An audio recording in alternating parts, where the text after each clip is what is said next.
What is the DA in EBITDA? Welcome to a financial literacy series, my financial literacy series, where today we're going to cover depreciation and amortization. My name is Scott Sinclair.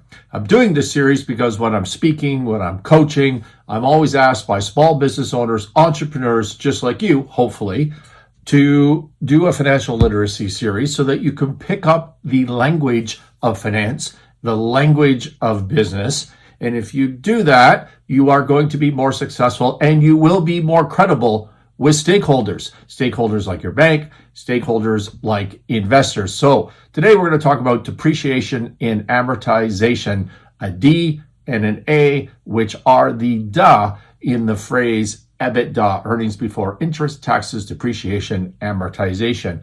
One of the reasons that this is so important. Depreciation and amortization are, simply put, intended to allocate the expense of an asset to the period that that asset is used.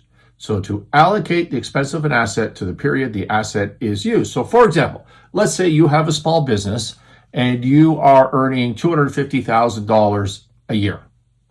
And you, having a bunch of money on hand now because you've had a few years of $250,000 of profits that you haven't spent on lattes and other sorts of things, you spend $500,000 on a new machine or leasehold improvements. Let's stick with a machine so that you can be more productive and earn more money. $500,000 and you make $250,000 a year in profit. That machine has a useful life of 20 years. Every year you can use it for 20 years. And what do you do with the cost of that machine, the $500,000? Do you expense all of that in year one and then nothing for the next 19 years? Or do you say to yourself, I can use this thing for 20 years. $500,000 divided by 20 years is $25,000 per year. And that's what I would expense year by year for 20 years. I would carry the $500,000 as an asset. I would expense $25,000 of that at the end of year one. And now year two, my asset is 500 minus 25 is $475,000. You know, if you expense the whole thing in year one, you would have profits of $250 normally minus $500,000 expense for the machine. And you would have artificially created a loss, a negative $250,000. That doesn't make any sense. You want to try and allocate the asset to the period that the asset is used. All right, so that is depreciation in that example. Depreciation and amortization are almost the exact same thing, except in the language of finance and accounting, we say depreciation is what we do with a tangible asset, something we can touch and feel, and amortization we do with an intangible asset, something that's kind of out in space. An intangible asset would include goodwill. We'll talk about that someday. An intangible asset would include patents. Those are intangible assets, whereas tangible assets, of course, would be a machine or an automobile or whatever. Okay, so that's the difference between depreciation and amortization. Apart from that, it's the exact same idea, the exact same concept. What I described to you, this $500,000 machine amortized over 20 years, that is what they call in accounting a straight line method of depreciation. Straight line because it's 25,000, 25,000, 25,000, 25,000 for 20 years. Goes in a straight line. All right, is that the only way to depreciate? No. Very often that's what you do for amortization, but in depreciation on tangible assets, there's different methods. There's a declining balance method, which is say, I'm going to depreciate my machine 20% a year forever just forever until I write it off.